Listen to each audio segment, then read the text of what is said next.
Ovo je nešto fenomenalno, ljudi. Ovo je knjiga mog prijatelja i rekla bih, neću reći blogera, ali putopisca iz Hrvatske, Damira.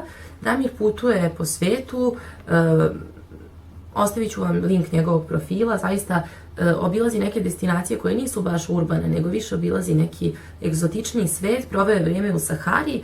Ova je knjiga došla na ideju da napravi knjigu gdje će deca iz imigracionog kampa u Africi, u Sahari, napisati neke svoje priče i ova knjiga je na arapskom, engleskom i, samo sekund da vidim, i hrvatskom.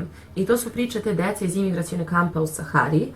I on je se vratio posle i podelio i deci njihove knjige i dakle svako dete je u jednom trenutku, makar na jednom listu, postalo pisac. Knjiga je fenomenalna, ne znam da ima da se kupi, ostavit ću vam link da možete da se raspitate i ovo je nešto genijalno. Ovo me oduševilo, ovo je zapravo jedan human potez koji je jednostavno pretvoren u umetničko delo i